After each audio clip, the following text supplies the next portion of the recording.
Okay, shall we just give people like 1 minute to...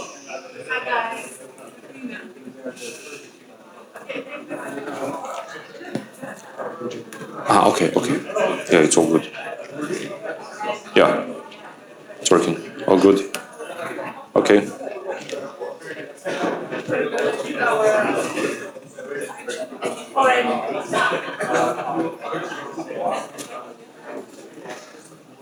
Leo.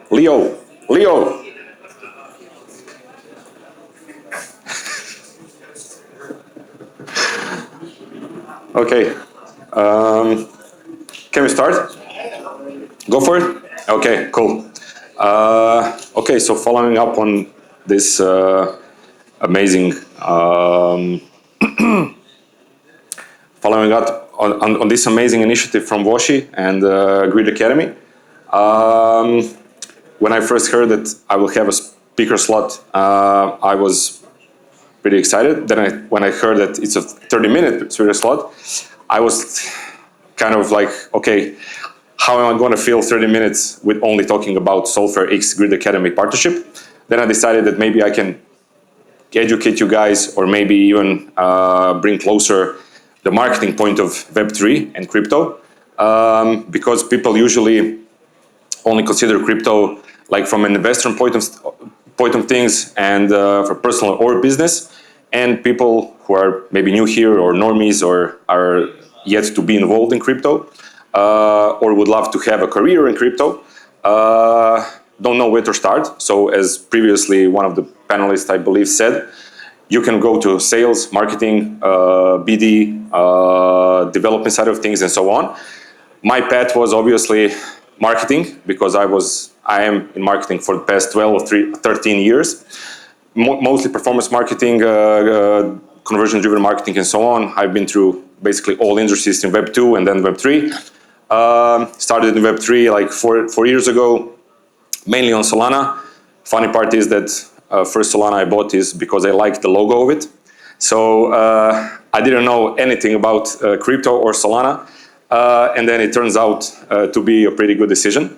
So yeah, when we're talking about Web2 versus Web3 marketing, it's like talking about apples and oranges, because it's pretty different. But definitely there are a lot of similarities, and especially some practices that are proven to be working in Web2 can be transferred to Web3. So I can obviously talk about this for days, but I try to sum it up in like 3 main principles that we at Solfair, which I'm now leading their performance marketing team, are trying to satisfy when we are going into new campaigns, doing new initiatives, and basically doing everything from organic to paid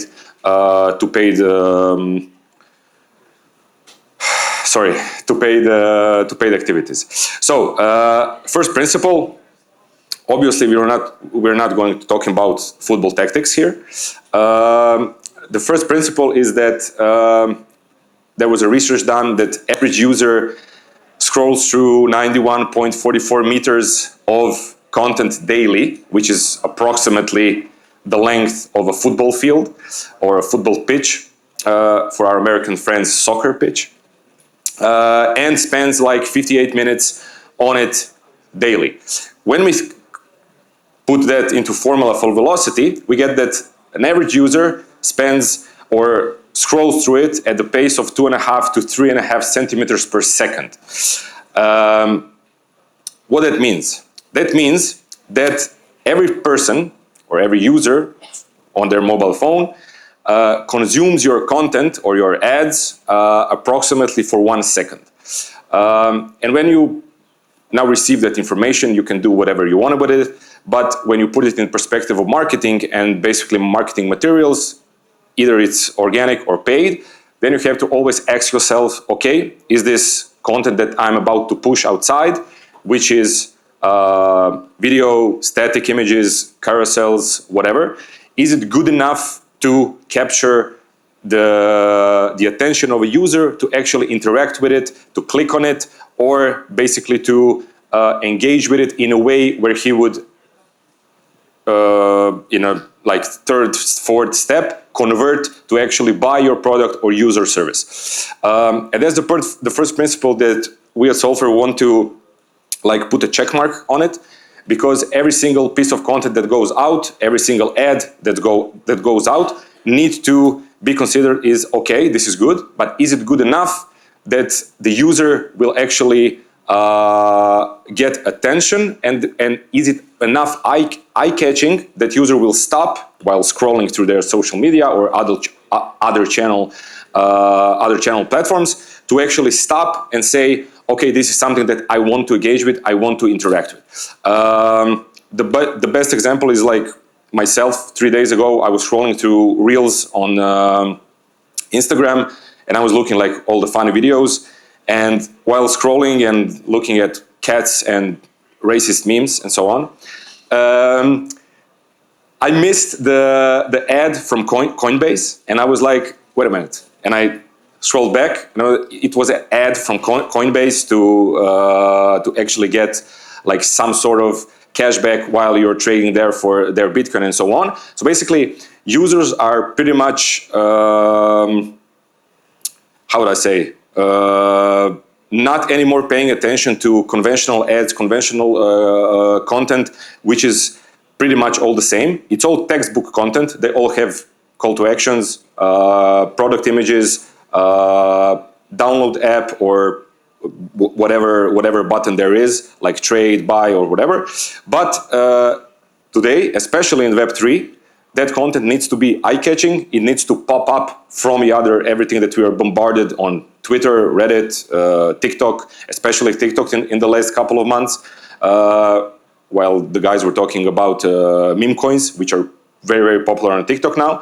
So before we even launch any kind of content out there, we definitely want to put a check mark on it. Okay, user will actually see it from their limited attention span, and will actually want to engage with it, and then click on it, go to Solver Wallet, or download it for the first time ever, and actually use it in a way that we would like it to be. So our second principle is, it's not Candy Crush Saga. This is just an example. Like, I presume that all of you have heard of Candy Crush Saga. So basically, inside a game, you have a mechanism where you do levels, and if you pass 1, 2, 3, 4, 5, 6, 7 levels, you get certain boosters. Like you get boosters for, I don't know, solving more of this and this and that. If you fail the next level or the next 1 or 2 levels, you lose all your boosters. The same thing applies in marketing. So once you start, there's no going back. What it means? It means that there was also research done from a branding point of view, where companies would be active for 3 months periods, either organic or paid, and then when they would stop, and for only 1 month they would stop with their activities and then start again after that 1 month. It turns out that all of the effort, all of the manpower, all of the investments that they did in the initial 3 months were done in vain, and that users actually forgot about their products, about their services, and everything that they done. So what we call in marketing this is an always on strategy. So basically, when you start, you always have to be consistent. You always have to keep users engaged with your content. And when I say engaged, I don't mean actually to strive for likes, follows, and such things, but engage with your content in a way where they actually want to be interested in more in what you are selling them or what you are offering them. And once you start, there's no going back. There's no going back, because if you go back, if you start just for 1 month, all of the efforts that you've done before will probably be in vain. That's also due to the fact that our attention spans are getting lower and lower, especially in Web3, and that is also one crucial difference between Web2 and Web3, the way that we consume that same content, because in Web3 we consume it like on a treadmill, because you have Telegram groups, you have Discord groups, NFT communities, DeFi communities, Twitter, Reddit, subreddits, and so on. It's a lot of information for a lot of and for a lot of limited time in a day, and to basically capture users' attention, it's very, very hard. So the only way where you can stay in users' heads is basically following this always on initiative. And to put it in more realistic scenario, we at Soulflare are now currently considering some other channels maybe. And the main thing is like, okay, should we go to Reddit? Should we engage there with users? Should we engage with conversations with them and so on, do AMAs and so on? But the main question is, okay, we can do this for 2 or 3 months, but after that, do we have enough manpower and do we have enough people to handle that, so we don't get to the point where we need to stop at a single point in time, because everything before that will be done in vain. So when we evaluate that from that perspective, we definitely then say, okay, this is not yet the time for that. Let's get more people hired who are probably Reddit experts and so on, have a social media experience and so on. Then we can start thinking about it, because we don't want to have a situation where we are active for 3 or 4 or 5 months, and then we need to stop with our activities and basically go to ground zero, because users will forget about us like that. The third principle is the one that actually shook me the most, like it was back in 2018, 2019. And that is that, allegedly, there is no correlation whatsoever between engagement numbers and the intent of users to actually buy or use a certain product. And back then I was working in the automotive industry for Mercedes and Land Rover. And we had a call with Meta advertising team, and they told us this, and I was like, okay, what is the angle here? Like, do they want us to spend more money on other campaign objectives, or what is the catch?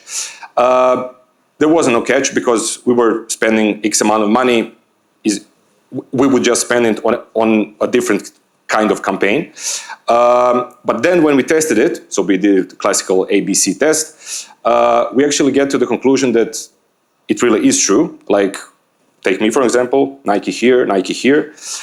Do I follow Adidas? Do I follow Puma? Do I follow Under Armour? Absolutely. Do I engage with their content? Absolutely. For like 2-3 months ago, Adidas had amazing campaign. I liked every single video, watched it on YouTube and so on. Will I ever buy Adidas? No, I won't. I am always loyal to Nike. I will always be loyal to Nike. And it turns out that that can be also applied to broader audience and broader users, which this research showed.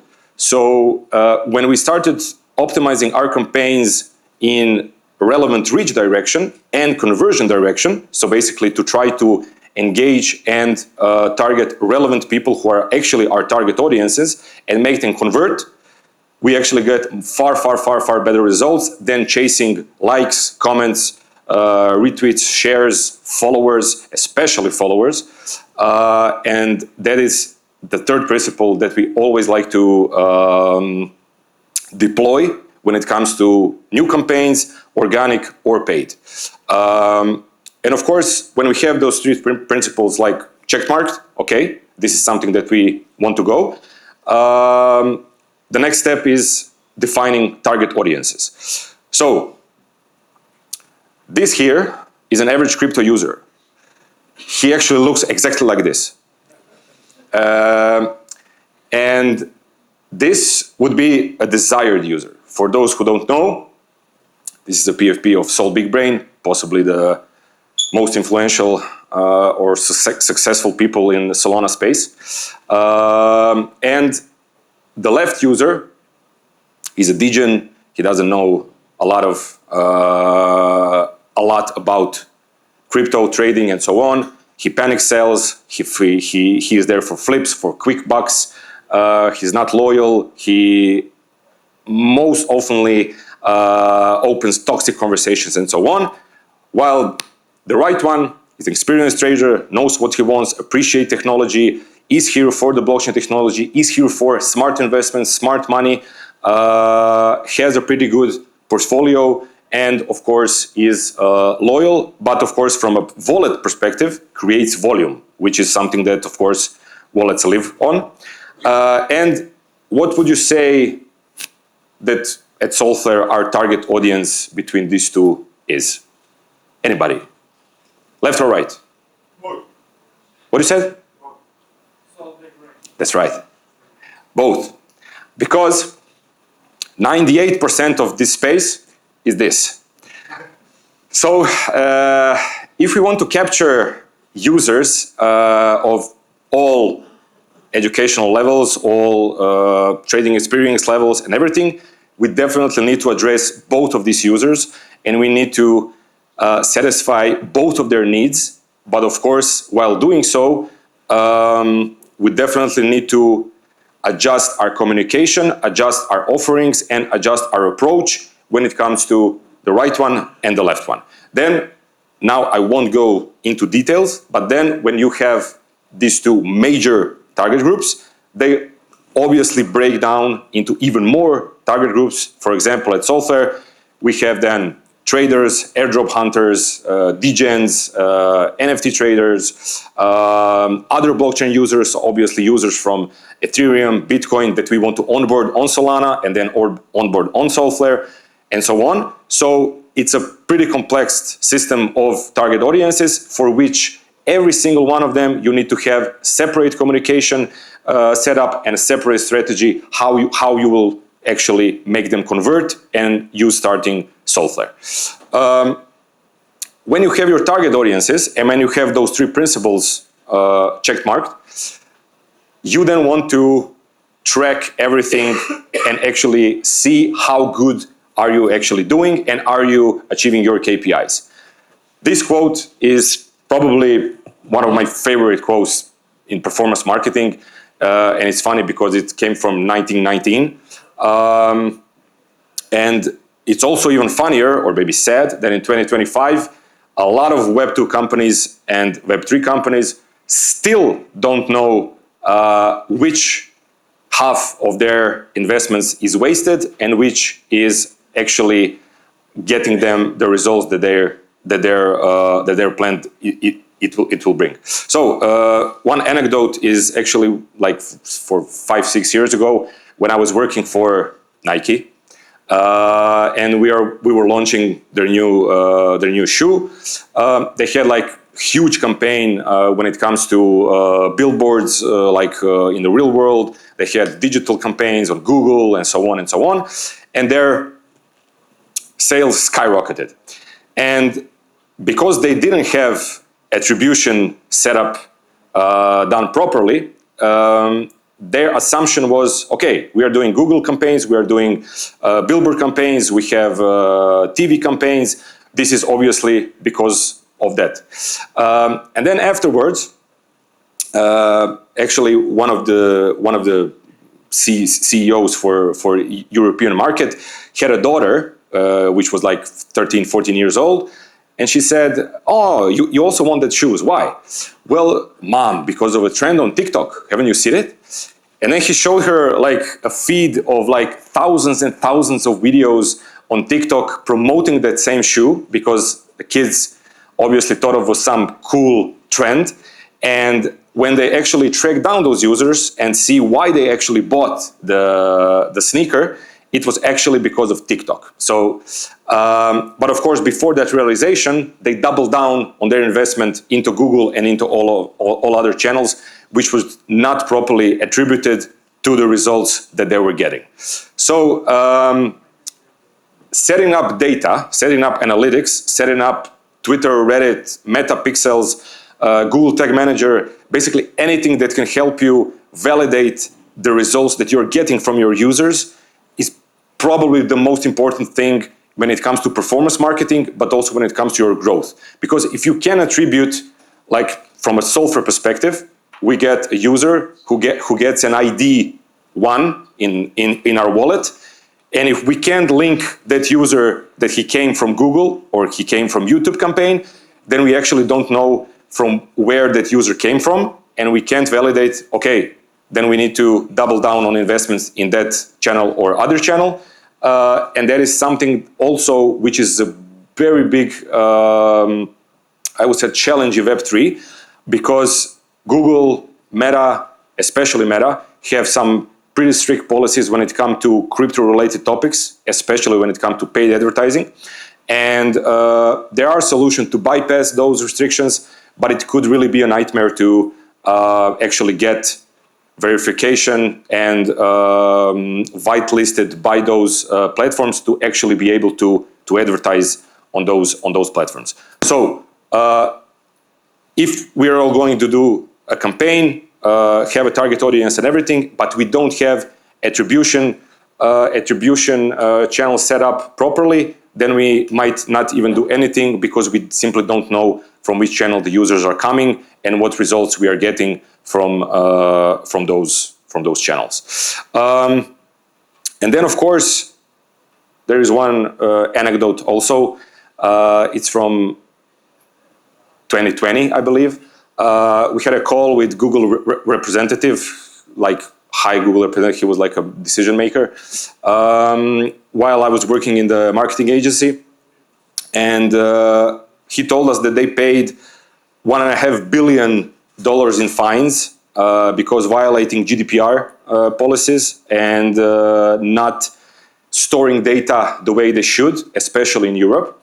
And when we asked, okay, how can we fix this, or our clients will suffer because of it? Because if we can't store data in a way that European Union dictates, then we have a big problem. And when he asked, are you going to fix that, or what's the solution here? Their response was this.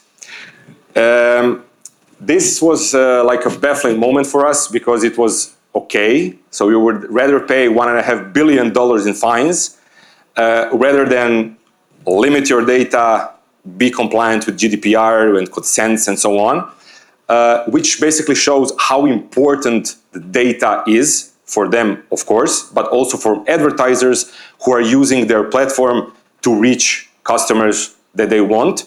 And of course, that they can retarget them depending on in which product those customers showed interest in. And of course, to have the whole marketing funnel working properly.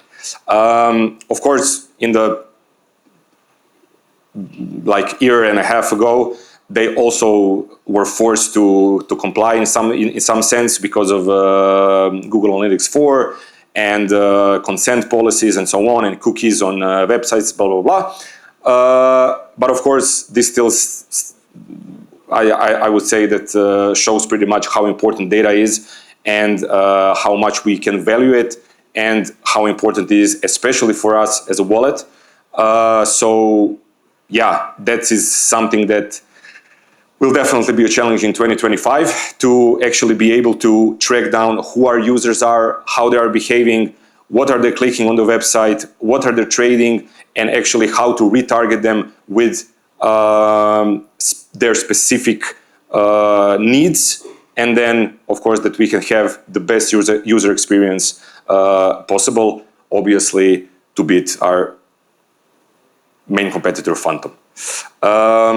Okay, and this is on I would say, following up on what Washi said, and that is that education is definitely the most powerful weapon which you can use to change the world.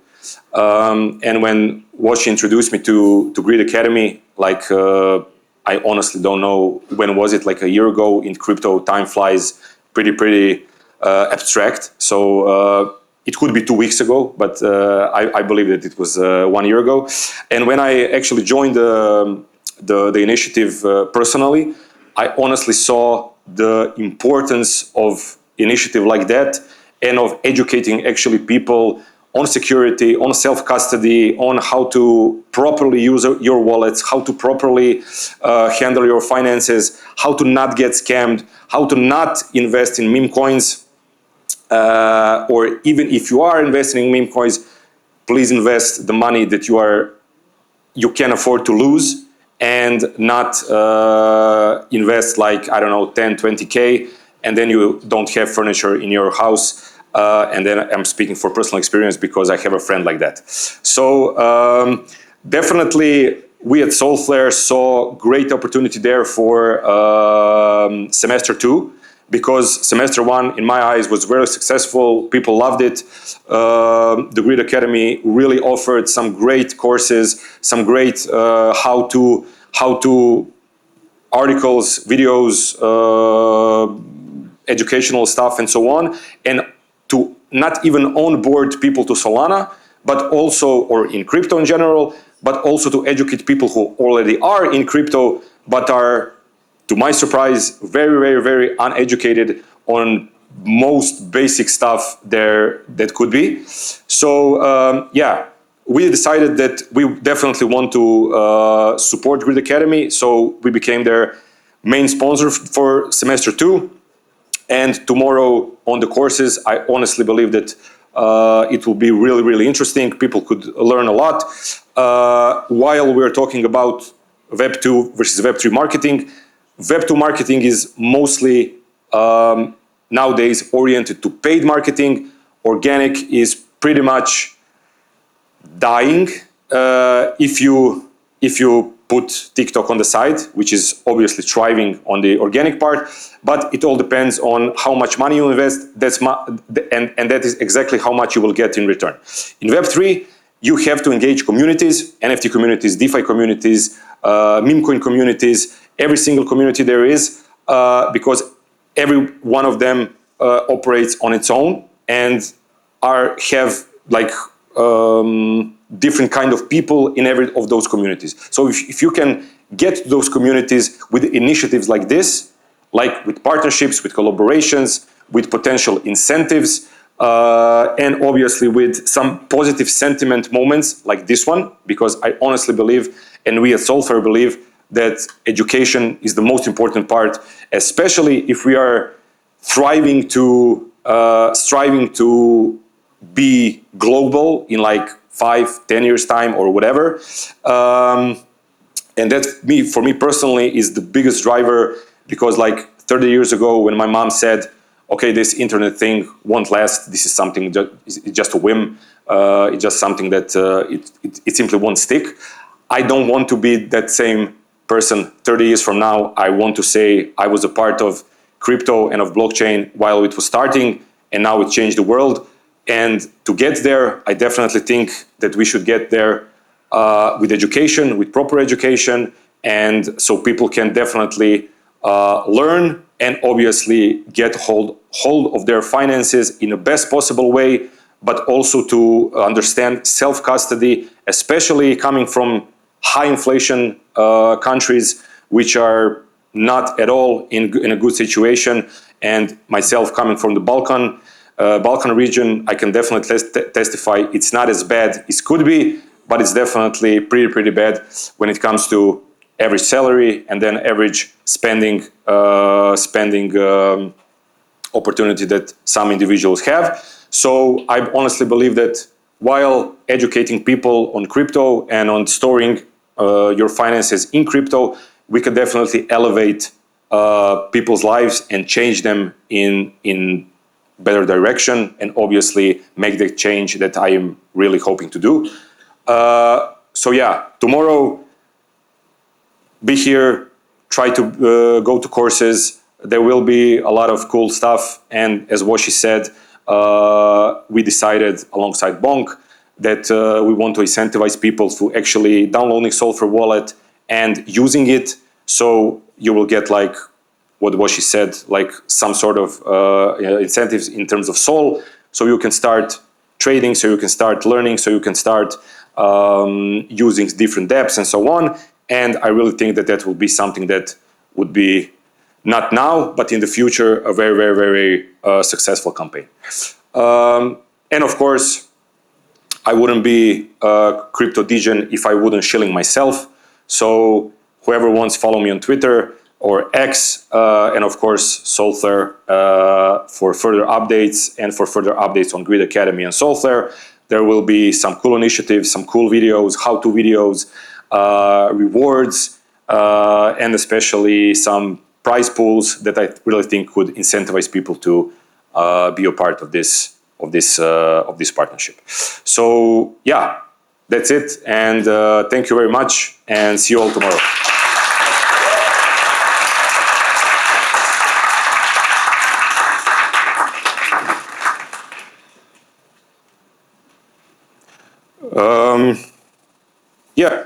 Yeah, that's it. I mean, if of course I forgot. Are there any questions about marketing, about partnership, about Solflare, whatever? I'm open to all. If not, any questions? Hello. Yes. Again, thanks for the presentation. hey. How often do you use TikTok for marketing Solflare? Is it a strong channel for you? Yeah, it's a great question, because it honestly falls in that second principle or second rule that we have, and that is like, we obviously put our eyes on TikTok like a month ago, when we saw that meme coins are being shielded on TikTok a lot, and even XRP, Ripple is getting shielded a lot on TikTok, and we were like, okay, the momentum is there, people are shilling the meme coins there. Why don't we offer them Solflare as a product where they can store those meme coins and then trade them? But then it honestly didn't have that check mark when it comes to, if we start, then we can stop, because at the moment we don't have enough manpower to handle another channel in a way that we would want to, and in a way that we would want to involve content creators, possible influencers, our own channel, our own videos, and of course our own some chips, even with meme coins, even with other platforms and so on. So that is on a hold, specifically because I don't want to have a situation where we will push hard for 2 months and then we will get to the point, okay, now we have to shift our focus on Twitter or Reddit, but TikTok will then suffer, because everything that we've done on TikTok for the first 2 months will be forgotten in like 2 days. So that's the reason why we are currently not on TikTok, but we are definitely now in the process of hiring TikTok video editors and TikTok creators. So if any of you find themselves at home at TikTok, please reach out. We are definitely exploring that option, and would definitely want to be present there in a way that would be beneficial for us. Thank you. Yeah, sure. Thank you.